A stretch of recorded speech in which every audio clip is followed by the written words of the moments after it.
कौन है वो शख्सियत? चलिए सीधे बातचीत करवाते हैं, रूबरू करवाते हैं आपको हम उन्हीं शख्सियत के साथ।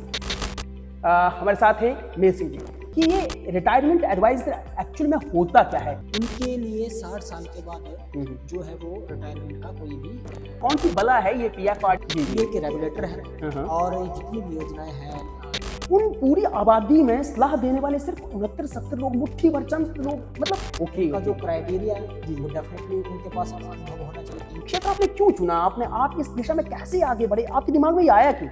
ऐसे समय के लिए मुझे काम करना है जिस वक्त कोई नहीं खड़ा हो उस वक्त प्रोफेशनल, मतलब वो भी रिटायर हो सकते हैं। बिल्कुल डेफिनेटली ये इवेंट नहीं है, ये दिस इज स्टेज, ये एक स्टेज है। लेकिन आप लोग ये बताते हैं कि कोई भी शख्स जो है वो रिटायर हो सकता है। 3 मॉडल है, एक गवर्नमेंट्स का, एक कॉर्पोरेट लेवल और एक है PFRDA के साथ जुड़ने के बाद आप अपने क्षेत्र के लिए क्या देखते हैं? क्या उद्देश्य है आपने?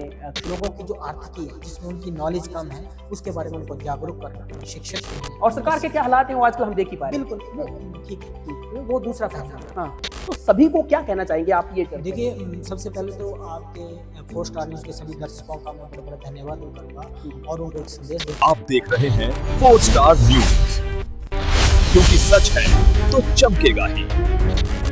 नमस्कार, मैं हूं विचित्र शर्मा और आप देख रहे हैं 4 स्टार न्यूज, क्योंकि सच है तो चमकेगा ही। मित्रों, कहते हैं कि इरादे बुलंद हो और हौसले चट्टान जैसे मजबूत हो तो कोई भी पीक्स, चाहे वो माउंटेन एवरेस्ट हो, कंचनजंगा हो या K2 हो, उसको पार करने में कोई कठिनाई नहीं आती, रास्ते अपने आप बन जाते हैं। कुछ इसी तरह के बुलंद इरादों की शख्सियत आज जो हमारे इस विशेष पॉडकास्ट में शामिल हैं, कैसे उन्होंने हिमाचल प्रदेश के दुर्गम पहाड़ों से, या यूं कहें कि आकांक्षी जिला चंबा के जनजातीय क्षेत्र भरमौर के अति दूरस्थ गांव से निकलकर देश की आर्थिक भविष्य को संवारने का स्टेप आउट किया, कदम उठाया, वो अपने आप में ही प्रेरणा का स्रोत है। कैसे उन्होंने न केवल अपने गांव, घर, क्षेत्र, बल्कि अपने प्रदेश भर का, पूरे देश भर में नाम रोशन किया और PFRDA के तहत 69वें रैंक को हासिल करके जो है देश और अपने प्रदेश और गांव घर क्षेत्र की आर्थिकी को सुदृढ़ करने का एक सपना संजोया है।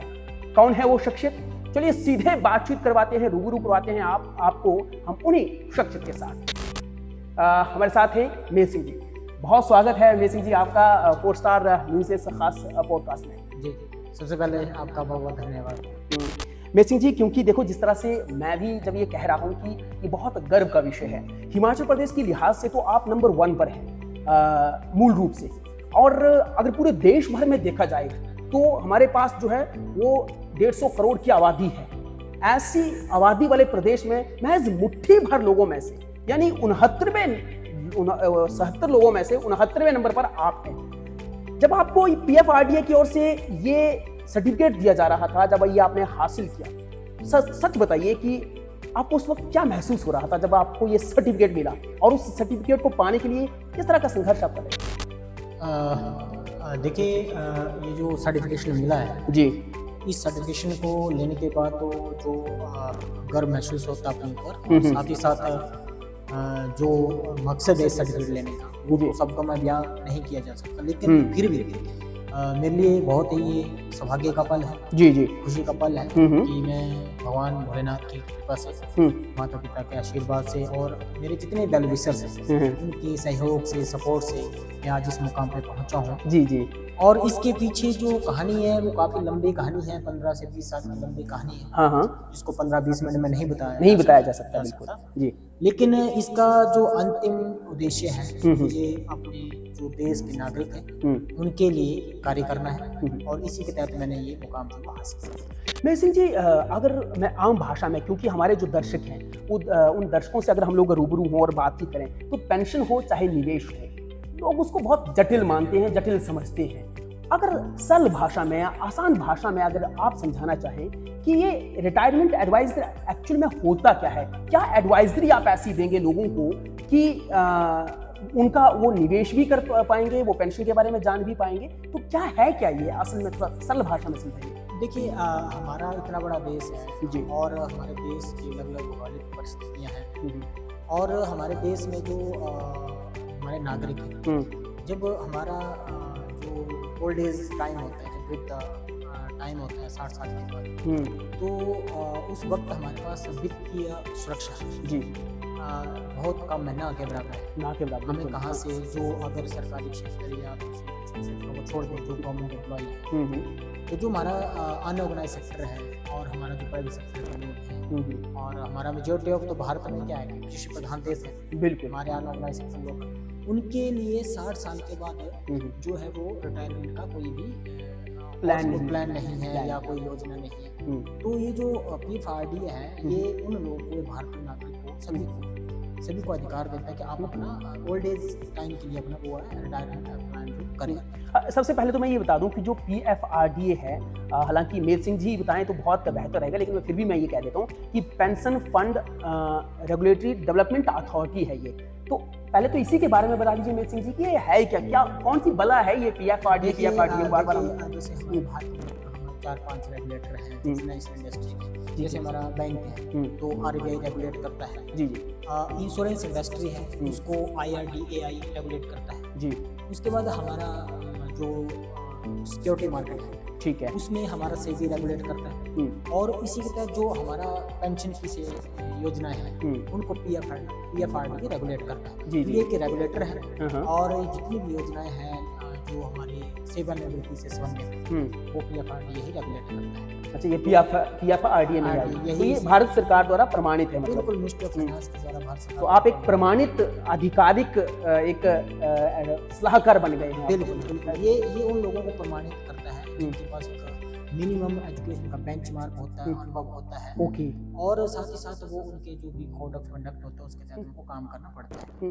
लेकिन एंड उद्देश्य से इन लोगों का जो इंटरमीडिएटरीज हैं, रजिस्टर्ड होते हैं, जैसे रिटायरमेंट एडवाइजर, तो उनका होता है कि अपने नागरिकों को रिटायरमेंट प्लान के लिए जागरूक करना, जी, उनको वहाँ तक पहुँचाना, स्कीम कैसे लेना है, तो इनका ये मेन मकसद है। लेकिन जितना भी मॉनिटरिंग का काम होता है वो PFRDA का ही रहता है। लेकिन सवाल फिर घूम फिर कर ये निकलता है कि 1.5 अरब की हमारी आबादी है, या 150 करोड़ की आबादी है हमारी, उन पूरी आबादी में सलाह देने वाले सिर्फ 69-70 लोग, मुट्ठी भर चंद लोग, मतलब ऐसा क्या है कि उस दिशा में लोगों का ध्यान ही नहीं गया? क्या ये इतनी महत्वपूर्ण नहीं है?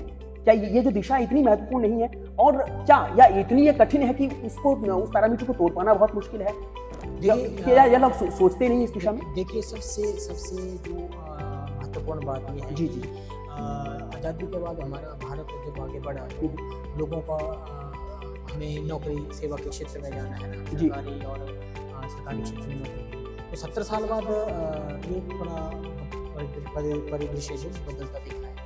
अब बदलता दिख रहा है। टेक्नोलॉजी नहीं थी, लोगों में जानकारी का अभाव है, और ये जो PFRDA है ये 2003 में ही आया है। ठीक है, तो 2003 तक तो पहले पेंशन के लिए कोई प्रावधान था नहीं भारत में, जी, सिवाय सरकारी क्षेत्र को छोड़ के। हाँ। तो जो सभी नागरिकों को जब पेंशन, ये तो मैं स्पेशली हमारे जो स्वर्गीय पूर्व जो हमारे प्रधानमंत्री अटल बिहारी वाजपेयी का, उनका स्पेशली मैं आज उनको धन्यवाद दूंगा। उनकी दूरदर्शी जो सोच थी कि हर नागरिकों को पेंशन का अधिकार होना चाहिए, क्योंकि जब वो ओल्ड एज होम होगी उस वक्त उनका जो अपना हिस्सा उन्होंने बचाया होगा, उस वक्त वो अपने नेक्स्ट आगे का जीवन यापन जो अच्छे से समान तरीके से जी पाए। तो उन्होंने इसका जो अधिनियम लाया था, पास किया था, और बॉडी रेगुलेटर जो आया था, वर्किंग में आया था, तो तब से लेकर अब तक लोगों में जानकारी का अभाव है जी, शिक्षा। और इसका जो, जैसा आपने सवाल किया कि पैरामीटर, तो इनका पैरामीटर काफ़ी जो है वो काफ़ी हार्ड पैरामीटर है। ओके, आपके पास पूरी एक नॉलेज चाहिए। साथ ही साथ जो भारतीय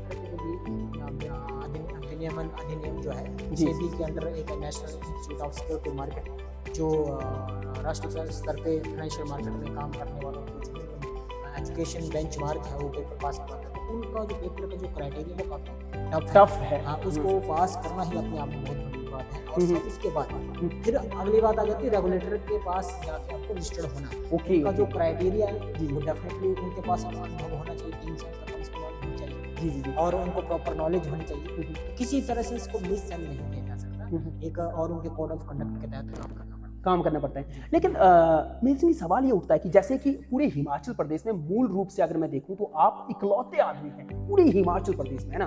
अगर अगर हम लोग ये देखें 2011 के अकॉर्डिंग भी अगर हम सेंसस को लेते हैं तो 70 लाख के करीब हमारी आबादी है, अब तो और भी ज़्यादा हो गई होगी। उसमें से सिर्फ एक आदमी का होना, वो भी एडवाइज़र के तौर पर। तो आपने ये जो एडवाइजरी वाला है, आपने ये जो जिस तरह से कि पेंशन के बारे में लोगों को सलाह दी जाए, ये क्षेत्र आपने क्यों चुना? आप इस दिशा में कैसे आगे बढ़े? आपके दिमाग में ये आया क्यों? देखिए, मेरा बचपन से ही एक उद्देश्य रहा है जिंदगी का कि जो भी काम किया जाए उसको ईमानदारी से किया जाए और अपने समाज, अपने देश के भले के लिए किया जाए। और दूसरी बात जो है, जो हमारा पृष्ठभूमि है, हमारी पृष्ठभूमि है, वहाँ पे सरकारी क्षेत्र के लिए तैयारियाँ कर पाना संभव नहीं था जिस हिसाब से हमारे पारिवारिक परिवेश था।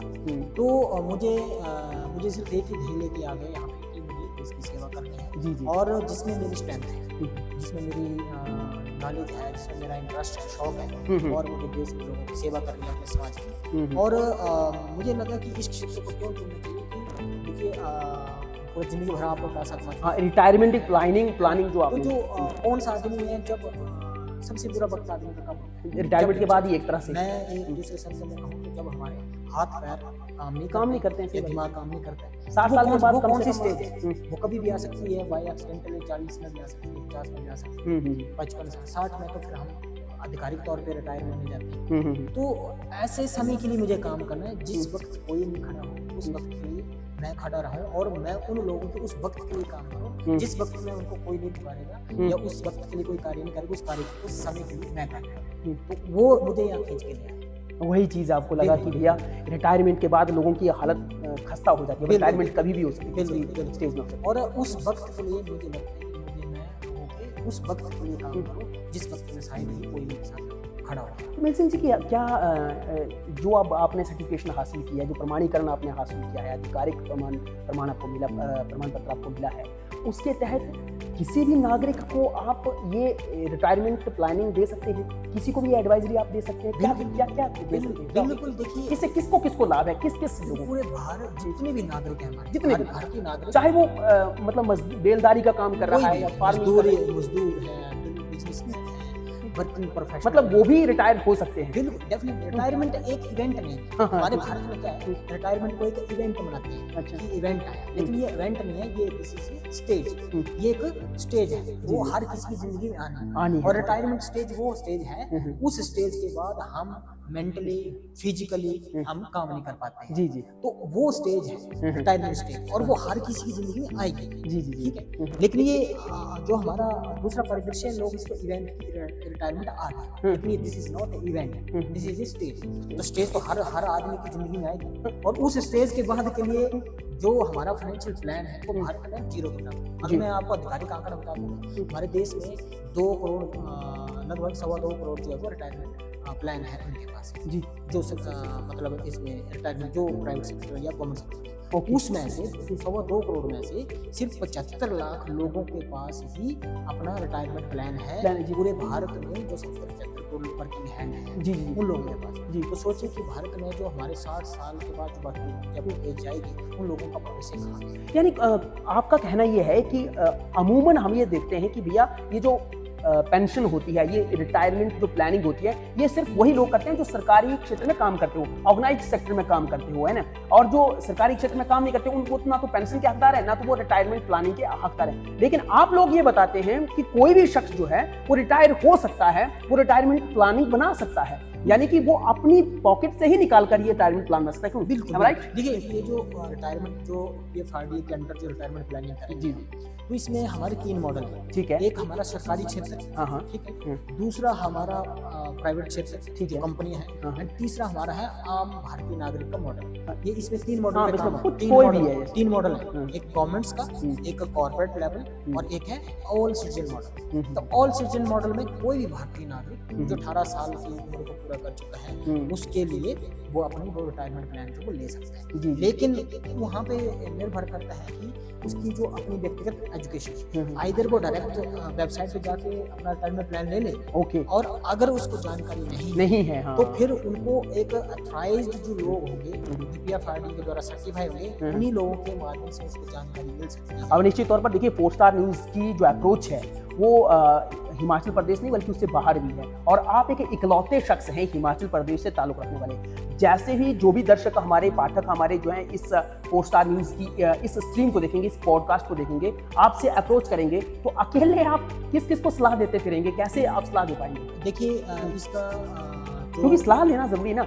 उसी के बाद पता चलेगा कि ये रिटायरमेंट प्लानिंग है क्या। जो इस रिटायरमेंट प्लानिंग के हमारे साथ आज की डेट में जो सबसे बड़ा जरिया है हमारा डिजिटल मीडिया है ना। हाँ जी। और दूसरा क्या है कि इसका प्रॉपर वेबसाइट्स पे सारी इन्फॉर्मेशन मिलेगी, हमारे जो डिजिटल हैंडल पे हमारे कांटेक्ट। आपने इसके लिए कोई तैयारियां की होंगी? बिल्कुल, हमारा पूरा पोर्टल है। अच्छा, आपने पूरा इसका इंतजाम कर लिया है? बिल्कुल बिल्कुल स्वाभाविक है अगर हम पूरे भारतवर्ष में काम करें। ठीक है। और एक चीज और ऐड करता हूँ, हाँ बिल्कुल, हमारा ये नॉट ओनली भारतीय नागरिक, हमारे जो बाहर के ओवरसीज, अच्छा, वो भी ले सकते हैं। अच्छा, वो भी भारत मतलब आपने एक कंक्रीट स्ट्रक्चर पहले तैयार किया है, अब उसके बाद ये सारी चीजें आप आगे बढ़ रहे हैं। NRI और NRE जो होंगे वो भी अपना रिटायरमेंट प्लान को भारत में एमपीएस के तहत ले सकते हैं। बिल्कुल ले तो सकते हैं। आपके लिए इसके लिए क्या फीस वगैरह रहती है लोगों की? देखिए जो PFRD के द्वारा जो प्रमाणित उसमें जो स्ट्रक्चर है उसके अकॉर्डिंग जो होता है वो वेबसाइट में बिल्कुल है। आपके वेबसाइट कौन सी वेबसाइट है आपकी जिसपे आदमी जा सकता है, वहाँ पे सर्च कर सकता है? देखिए हमारा जो हम तो वैसे आधिकारिक वेबसाइट पे ही काम करेंगे, आधिकारिक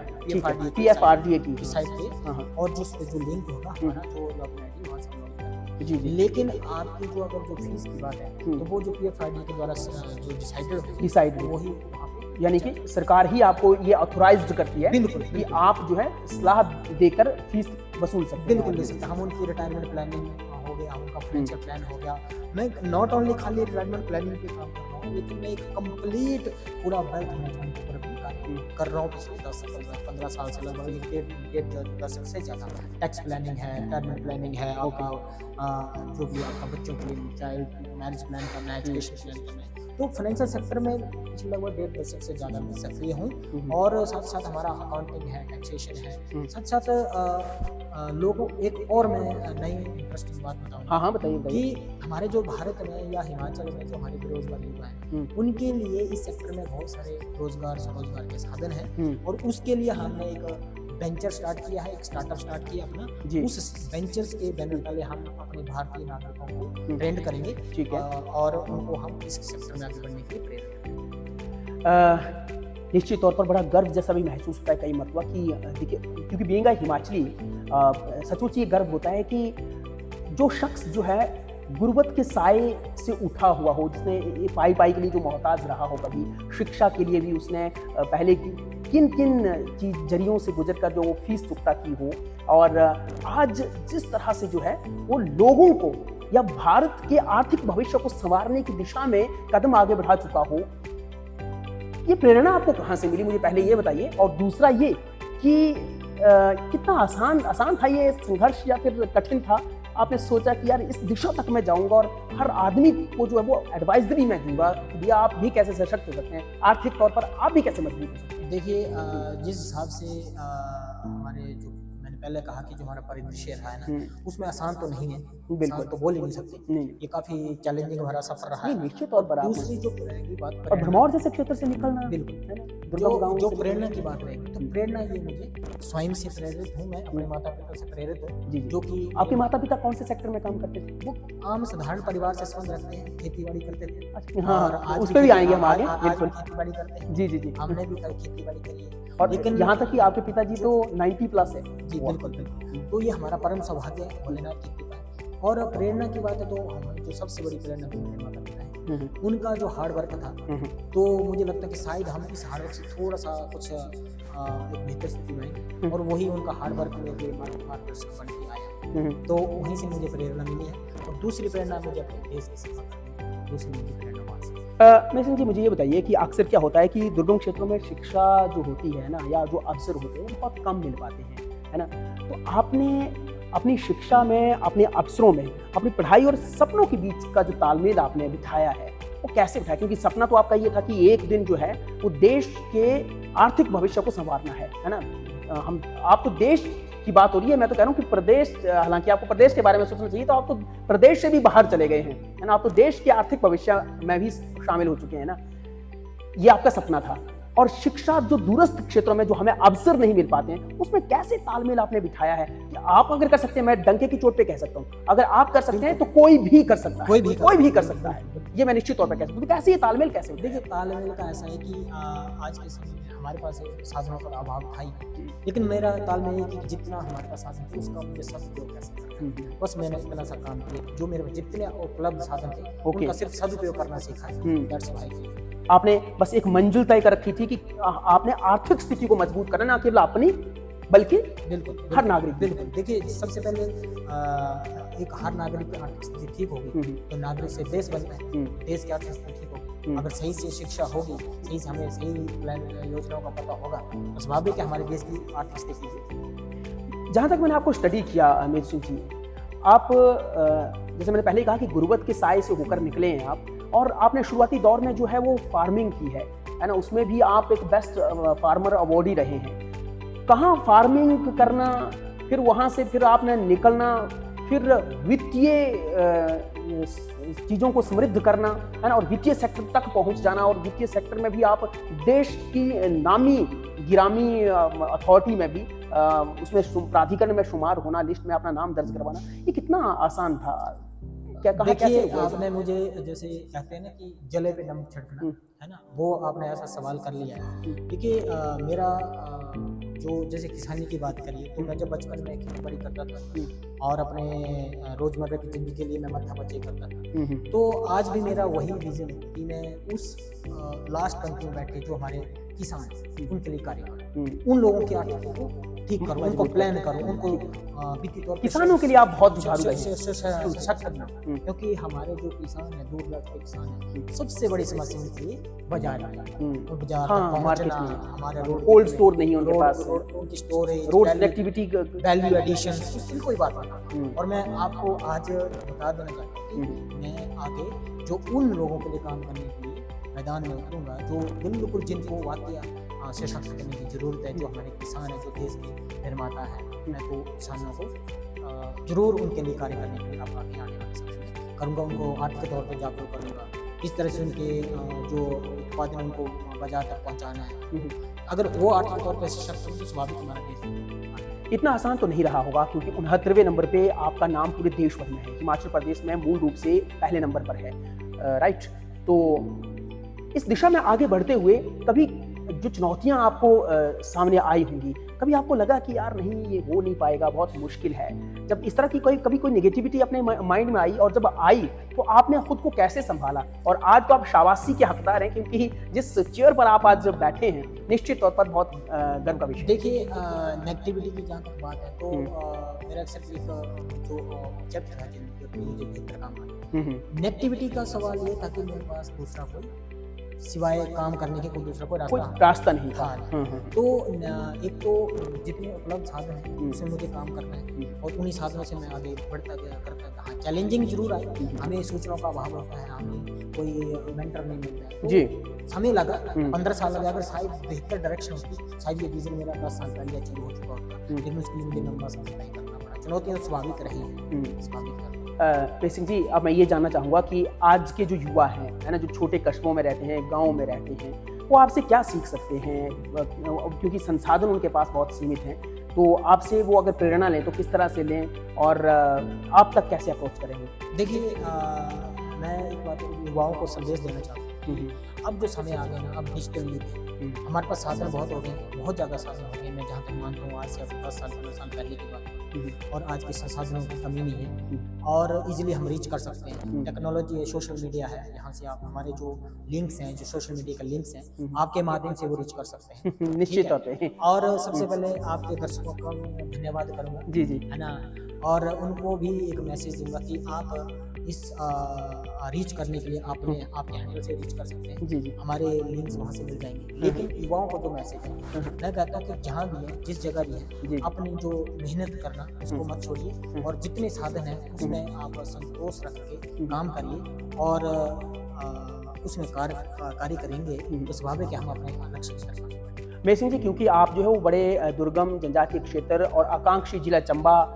से जो है वो ताल्लुक़ रखते हैं, वहाँ शिक्षा की लॉ जो है वो हालांकि पहुँची तो बहुत पहले की है, इसमें कोई दुराई नहीं, क्योंकि आप हम सब वहीं से निकल कर बाहर निकले हैं, लेकिन फिर भी आपको क्या लगता है कि वहाँ पर शिक्षा की लॉ को और प्रज्वलित करने में कौन कौन सी बाधाएं हैं जिन पर काम करना बहुत ज़रूरी है, और उन पर अगर काम नहीं किया गया तो आज भी हम लोग जो है वो आज भले ही हम लोग कांगड़ा धर्मशाला में यहाँ पर बैठे हुए ये पॉडकास्ट कर रहे हैं, लेकिन आज भी 10 साल 20 साल पीछे है जनजातीय क्षेत्र भरमौर, तो उसको जो है वो एडवांस लाया जा सके, उसको सबको जो है वो एक देश एक संदेश वाली जो हम लोग बात करते हैं ना, तो उसमें उस कैटेगरी में लाकर खड़ा कर। देखिए, चैलेंजिंग तो मैं चुनौती कहूँ ना, तो सबसे बड़ी चुनौती तो हमारे पास क्या है, रोड कनेक्टिविटी। वहाँ के जियोग्राफिकल जो कंडीशन है वो भी जो हमारी रोड कनेक्टिविटी है अगर वो बेहतर होती है जी जी तभी हम दूसरा कार्य कर सकते हैं, क्योंकि हमारा उससे समय बचेगा, हमारे संसाधन बचेंगे और हम इजीली उनसे कनेक्ट। दूसरी समस्या हमारी कनेक्टिविटी, क्योंकि हम एक कार्य जो करते हैं तो वो कार्य फिर अगले हमारे 6 महीने बाद होता है जी, तो हमारी कनेक्टिविटी खत्म हो जाती है। तीसरा हमें अगर हमारी कनेक्टिविटी खत्म हो गई है, जो बेसिक सुविधाएं हैं, तो तीसरी बात ये होगी कि हमारा जो माइग्रेशन है, लोग पलायन करते हैं जी, रोजी रोटी के लिए करते हैं, कारोबार के लिए करते हैं। अगर कनेक्टिविटी बेटर होगी तो हमारा पलायन रुकेगा, अगर पलायन रुकेगा तो वहाँ लोकल लेवल पे हमारे छोटे छोटे माइक्रो एंटरप्राइजेस लगेंगे, हमारा टूरिज्म क्षेत्र बढ़ेगा, टूरिज्म से हमारे लोगों को वहाँ रोजगार के साथ अच्छा। जब हम बेसिक सुविधाओं से बाहर निकलेंगे तभी हम अगली चीज के बारे में सोचेंगे। फिर आ जाती शिक्षा की बात, तो शिक्षा में आज के समय में सबसे जरूरी क्या है, जो आईटी का जो दौर है, जो टेक्नोलॉजी है, टेक्नोलॉजी को हमें सीखना होगा। और जो भी हमारे भारत सरकार, हिमाचल सरकार आईटी के क्षेत्र में कार्य किए जाए, उन प्रोग्राम से हमें जुड़ना पड़ेगा और बच्चों को हमें वो चीज़ें सिखानी पड़ेंगी। और सबसे बड़ी बात है कि उनके जो सावधानियां हैं, जब हम टेक्नोलॉजी यूज करते हैं तो जो सावधानियां बरतने उससे हमें पूरी जागरूकता रखनी होगी। इन सारी चुनौतियों के ऊपर अगर हम कार्य करेंगे, कनेक्टिविटी ठीक होगी, रोड ठीक होगा, हमारी आईटी की शिक्षा समृद्ध होगी, तो स्वाभाविक है फिर हम आगे जो हमारे जनजातीय क्षेत्र के लोग हैं वो आगे बढ़ेंगे। क्योंकि जैसे मैं बार बार कह रहा हूँ कि आप जनजातीय क्षेत्र भरमौर से ताल्लुक़ रखते हैं, वहीं से आप निकले हैं, माँ मातृभूमि को आप बड़ा प्यार करते हैं, आज भी हम लोग देखते हैं, भले ही आप यहाँ तक पहुँच चुके हों।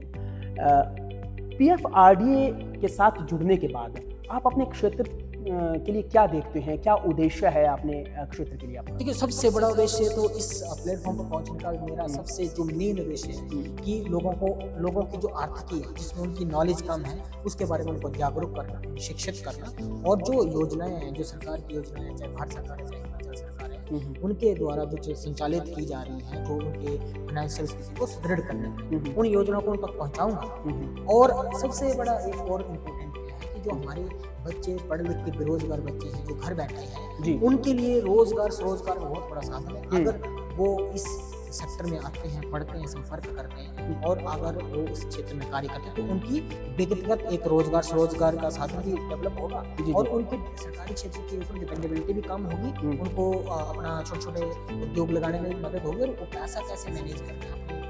जो मैंने पहले कहा कि हमारा जो सेवानिवृत्ति का समय होता है उसके बाद 60 साल के बाद, या तो उस समय के लिए आपको अपना फाइनेंशियल पोजीशंस को बेटर स्ट्रॉन्ग कैसे करना है और बिना किसी मतलब बाधा के, तो इस क्षेत्र में मेरा अपना कार्य। मेहर सिंह जी, बहुत से लोग जो हैं वो आज भी अपने बुढ़ापे को रेगुलेट करने के लिए जो है वो लापरवाह रहते हैं, तो एज अ रिटायरमेंट एडवाइज़र अब आप उनको क्या सलाह देना चाहेंगे कि ताकि वो लोग जो है वो अपने बुढ़ापे को मैनेज कर सकें, आज से ही वो लोग जो है वो इस दिशा में सोच सकें कि भैया बुढ़ापा बहुत खतरनाक चीज़ होती है और उस वक्त अपने तो छोड़ दीजिए, अपने हाथ पैर भी जब छोड़ जाते हैं तो बहुत मुश्किल हो जाता है। तो उनके लिए कैसे आप काम करेंगे, उनको क्या सलाह देना चाहेंगे आप? देखिए, हमारे क्या मेरा तो मुख्य कार्य तो वही है कि लोगों को बुढ़ापे के बाद जो जिंदगी है उसको कैसे अच्छी आर्थिक तौर पे सशक्त होकर जिए। बिल्कुल। और दूसरी चीज़ क्या है कि हमारे जिंदगी का जो बुढ़ापे का जो दौर है, हम सिर्फ अभी तक देखा गया कि सिर्फ सरकार पर निर्भर है जी, अगर वही हमें देंगे, सही बात है, बिल्कुल सरकार पर ही निर्भर है। अपनी तरफ से हम कोई इसके लिए जागरूक नहीं है और सरकार के क्या हालात हैं वो आजकल हम देख ही पा रहे हैं। बिल्कुल ठीक है, वो दूसरा फैसला। लेकिन जो हमारा अपना व्यक्तिगत पहलू है कि हम अपने रिटायरमेंट लीज के लिए हम अपने छोटा कॉर्पस पैसे बचाएं और उससे हमें जब हमारा वो 10-20 साल 25 साल बाद जब हमारा वो स्टेज आएगा 60 साल बाद, अपनी उम्र के 60 साल के प्राप्त के बाद, तो हम उस वक्त उस पैसे को अपना उपयोग करके हम अपने आगे का 10-20 साल का जो जीवन यापन है वो हम उसको अच्छे से स्वावलंबिता के साथ उसको हम जिए, हम अपने बच्चों के ऊपर निर्भर ना रहें। तो इम्पोर्टेंट क्या है कि इसके बारे में अपने जो हमारा गोल होता है, आमतौर पर अभी तक भारत में रिटायरमेंट जो गोल है वो है ही नहीं, फाइनेंशियल गोल जिसको कहते हैं रिटायरमेंट गोल करते नहीं। तो इसके लिए जरूरी हो जाता है कि लोग पढ़ें, हमारे को संपर्क करें और हम उनको बेहतर जानकारी प्रोवाइड करेंगे और वो अपना रिटायरमेंट के लिए अगर भविष्य के लिए अपना कॉर्पस बनाते हैं तो डेफिनेटली हमारे भारत का भविष्य जो उज्जवल होगा। ये जो आपने काम किया है PFRDA में अपना नाम शुमार करना, वहाँ से सर्टिफिकेशन हासिल करना, ये अपने आप में बहुत बड़ा काम है मिक्सिंग जी। समाज के प्रति भी अब आपका उत्तरदायित्व जो है वो जिम्मेदारी बहुत ज़्यादा बढ़ जाती है। अगले 5 साल को आप कैसे देखते हैं कि अगले 5 साल में आप क्या करने वाले हैं? क्या कोई टारगेट लेने वाले हैं कि अगले 5 साल में जो है वो आप अपने, खासतौर पर हिमाचल प्रदेश की मैं अगर बात कर लूँ, क्योंकि भारत में आपका नाम आ गया है, चाहे तो विदेश से भी आपसे सलाह ले सकते हैं, लेकिन मैं हिमाचल प्रदेश की बात करूँगा, अपने क्षेत्र की मैं बात करूँगा, तो अगले 5 साल आप कैसे देखते हैं? अगले 5 साल में मैं कम से कम हिमाचल में 10,000 युवाओं को इस क्षेत्र से जोड़ना चाहता हूँ। 10,000 युवाओं को अगले 5 साल में। और अकेले कैसे संभव होगा? देखिए, अकेले संभव नहीं होगा, लेकिन जब जिनको रोजगार चाहिए, स्वरोजगार चाहिए, वो अगर वो सीखेंगे, अगर वो करेंगे तो डेफिनेटली वो संभव होगा। क्योंकि अगर कोई अपने बुढ़ापे का संरक्षण करना चाहते हैं तो निश्चित तौर पर फिर होगा। बिल्कुल होगा। अगर 10 जागरूक करना ही मकसद है ना। बिल्कुल, अगर 10,000 लोगों को मैं इस क्षेत्र से जोड़ता हूँ, 10,000 युवाओं को जोड़ता हूँ, तो अगर वो आने वाले 2-3 साल में अगर वो कार्य करते हैं, तो अपने साल टू साल अगर वो काम करते हैं, तो आने वाले 5 साल में कम से कम भी मैं 10 लाख लोगों को, हिमाचल के 10 लाख लोगों को, हिमाचल का ही 10 लाख लोगों को ये अपना रिटायरमेंट प्लानिंग के लिए हम सशक्त करने का हमारा लक्ष्य है। 10 लाख लोगों को हमने रिटायरमेंट प्लान कराना अगले 5 सालों में, और अपना जो 10,000 युवा हैं उनको इसी क्षेत्र में जोड़कर आगे बढ़ना है। बिल्कुल आगे, ताकि उससे तो निश्चित तौर पर मुख्यमंत्री कहते हैं कि अगले आने वाले 2031-32 तक जो है वो हिमाचल प्रदेश पूरी तरह से सशक्त हो जाएगा। तो ऐसे ही होगा जब आप जैसे युवा निकलेंगे। दूसरी चीज में एक और कहते हैं, पूरे भारत में जैसे मैंने एक आंकड़ा कहा ना कि सिर्फ इस क्षेत्र में रोजगार की संभावना कितनी है या कार्य, सिर्फ 75 लाख लोग जो हमारे जिनके पास रिटायरमेंट प्लान है, ओनली 75 लाख। अब सोचिए पूरे भारत में जो वर्किंग हैंड है वो 70 करोड़ से ज्यादा है, 150 करोड़ की आबादी है। अगर 70 करोड़ लोगों अपने 70 करोड़ लोगों के पास रिटायरमेंट प्लान ही नहीं है, तो कितने लोगों को रोजगार मिल सकता है, कितने लोग इसमें रोजगार और कितने पेंशन स्कीम्स लोगों तक हम पहुंचा सकते हैं, ये तो कभी हम 10 जन्म लेके भी नहीं कर सकते। लेकिन जो मेरा अपना रोड मैप है, 10,000 लोगों को अगले 5 साल में जोड़ना, जो रोजगार के लिए, स्वरोजगार के लिए, और हिमाचल में ही 10 लाख लोगों को रिटायरमेंट प्लान कराना, और पूरे भारत में कम से कम मैं ज्यादा तो 1 करोड़ लोगों का लक्ष्य लेके चलना। कामयाबी की इस यात्रा जो कि इतनी आसान नहीं थी, जो आपने तय की है, मेरे सिंह जी, आप उन अभिभावकों को क्या कहना चाहेंगे जो अपने बच्चों की जो पढ़ाई लिखाई या उनके उस पर संदेह करते? क्योंकि मैं आपको जब स्टडी कर रहा था तो आप भी कोई इतने हाई फाई स्टूडेंट नहीं रहे हैं अपने टाइम में। आपने पैरेलली बहुत ऐसा काम किया, अपने परिवार को संभाला है, रोजी रोटी के लिए कैसे जुगाड़ आपने किया है, कैसे संघर्ष किया है, फार्मिंग आपने की है, पढ़ाई को टाइम नहीं दे पाते थे, जब एग्जाम चल रहे होते थे तो दूसरी तरफ आपकी घर की जिम्मेदारियां आपके सामने हुआ करती थी, तो बहुत मुश्किल संघर्ष ही था एक तरह से आपकी लाइफ में, पूरी तरह से मैं देखूं तो मतलब एक तरह से तूफान ही जैसी जिंदगी आपकी थी। तो उन अभिभावकों को कोई संदेश देना चाहेंगे कि यार अपने बच्चों पर कम से कम ऐसा कोई संदेह ना करें, एक ना एक दिन तो वो देखिए, मैं अभिभावकों को एक संदेश देना चाहता हूँ। सबसे पहले तो बच्चों के साथ आप एक दोस्ताना बिहेवियर रखें, दोस्ताना माहौल रखें, और दूसरा उनको जिम्मेदारी दें, उनको एक जिम्मेदार नागरिक बनाएं, बिल्कुल उनको पैम्पर ना बनाएं, उनको बिल्कुल जिम्मेदारियां सौंपें, और उनकी जो क्षमता है उसके ऊपर उनको ओवर डिप्रेस न करें और उनको ओवर बर्डन न दें, लेकिन जितनी उनकी क्षमता है उसके अनुरूप उनको कार्य दें और उनके साथ एक दोस्ताना माहौल के साथ कार्य करें। तो स्वाभाविक है हमारे जो भारत में, हिमाचल में, हमारे ट्राइबल जनजाति क्षेत्र में, चाहे आप कहीं की भी जो टैलेंट है वो टैलेंट इस देश में दूसरे देश में नहीं है, लेकिन हमें कुछ वर्तमान समय के हिसाब से हमें जागरूक होना पड़ेगा। हमें माता पिताओं को और अपने बच्चों के साथ उनके स्टेजेस के हिसाब से हमें व्यवहार रखना पड़ेगा और उनको जिम्मेदारी देनी पड़ेगी और जिम्मेदारी के साथ चलना पड़ेगा। तो जब उनको जिम्मेदारी होगी तो डेफिनेटली वो अच्छा काम। मेरे सिंह जी, मैं यहाँ पर बहुत जिम्मेदारी के साथ एक बहुत बड़ा ऐसा सवाल आपके सामने मैं टॉस करना चाहता हूँ। आपकी बहुत अभी छोटी उम्र है, अभी यही कोई 40 के अराउंड आप रहे होंगे। जब भी आप ये एडवाइजरी की जब बात करते हैं या जोड़ने वाली जो बात करते हैं वो भी वित्तीय सेक्टर में, फाइनेंस के सेक्टर में, तो लोगों को लगता है कि कोई एजेंट ये आ गया है, ये एजेंटगिरी की बात है, मेरा पैसा ना डूब जाए, ऐसे बहुत सारे सवाल उठते हैं। कई बार आप सही सलाह भी दे रहे होते हैं तो उनको लगता है कि ये पैसा कहाँ लगाएगा, ये कहीं स्टॉक मार्केट में लगा देगा या मार्केट में पता नहीं क्या, उनको मतलब जितना नॉलेज होता है उतने, फिर कई मरतबा वो सही सलाह लेने की बजाय वो गलत रास्ते में भी निकल जाते हैं। तो ये आप कैसे उनका ये भ्रम दूर करेंगे कि आप एक रेगुलेटर अथॉरिटी के पास आउट शख्स हैं, प्रमाणीकरण आपके पास सारी चीजें हैं और उसके बाद आप ये काम करें, क्योंकि बहुत सारे लोग जो है उस तरह से काम नहीं कर रहे हैं, बहुत सारे एजेंट जो है इसी तरह से ठग करके चले गए हैं। कितने सारे घोटाले घपले हुए हैं। देखिए आपको एक मैं सरकारी आंकड़ा बता देता हूँ। पूरे भारत में जो साइबर क्राइम का आंकड़ा है वो लगभग अब जो लेटेस्ट साइबर क्राइम की वेबसाइट पे लगभग 22 लाख से पार कर चुका है। ठीक है। कारण अशिक्षा जी, शिक्षा। ठीक है। तो सबसे पहला उद्देश्य होगा कि लोगों को सीखना पड़ेगा, पढ़ना पड़ेगा। ठीक है। कि आगे किसी को जस्टिफाई करना तो पहले खुद का ज्ञान को वर्धन करना पड़ेगा कि अगर मुझे चेक करना है कौन सी वेबसाइट है, वो वेबसाइट कहाँ से, तो पहले तो वो वेबसाइट पे क्रॉस वेरीफाई करे he is the regulated person और नॉट, ठीक है, और अंडर रेगुलेटेड। दूसरी बात, जैसे कि मैं एक एग्जांपल के नाम से, जैसे हमारे बार काउंसिल के हमारे एडवोकेट्स होते हैं, वो बार काउंसिल में रजिस्टर्ड होते हैं, वो किसी को गलत सलाह नहीं दे सकते क्योंकि वो रेगुलेटर के अंडर है। इसी तरह हमारे डॉक्टर्स हैं, मेडिकल के जो रेगुलेटर है उसमें वो इंडियन मेडिकल एसोसिएशन में रजिस्टर्ड है, वो भी। हाँ,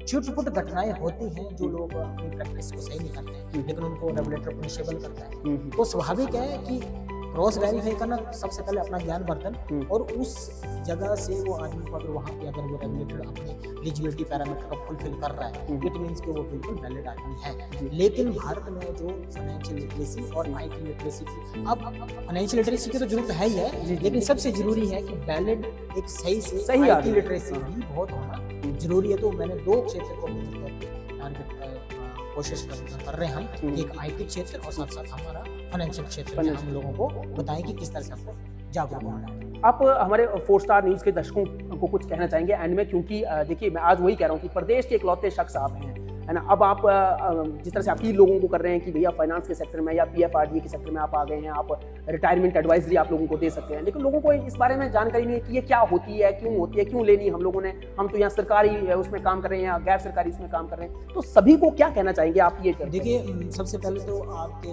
4 स्टार न्यूज़ के सभी दर्शकों का मैं बड़ा बड़ा धन्यवाद करूँगा और उनको एक संदेश देना चाहूँगा कि आप कभी भी किसी भी क्षेत्र में, चाहे अपना वित्त प्लान करना, फाइनेंशियल प्लानिंग करनी है, तो आप एक रेगुलेटेड आदमी के पास जाएं, नेट पे जाएं, देखें जो हमारे रेगुलेटर है उस पर आपको लिस्ट मिल जाएगी कि कौन सा रेगुलेटर आदमी, नॉट ओनली मी, और आउट ऑफ स्टेट्स के जो लोग हैं उनको भी आप देखें और उन लोगों को अप्रोच करें, उनके वहाँ आप विजिट करो और अपना 30 दिन का जो कार्य रहता है आपका, 30 दिन में से 30 दिन जरूर आप अपने फाइनेंशियल एडवाइजर के साथ बैठें, उनसे अपनी समस्याएं डिस्कस करें, कहाँ आपको वित्तीय समस्याएं हैं और उनको कैसे ठीक करना है, और एक रेगुलेटेड आदमी से एडवाइस लें और अपना स्टेज में आगे बढ़ें। बहुत बहुत धन्यवाद, आपने हमें समय दिया मेसिंग जी, क्योंकि अब तो आपके पास समय नहीं होगा क्योंकि प्रदेश के इकलौते शख्स आप हैं, है ना। समय लेकिन मैं जरूर अपने देश प्रदेश को बेहतर से बढ़ाने की कोशिश करूँगा। जी और आगे बहुत धन्यवाद।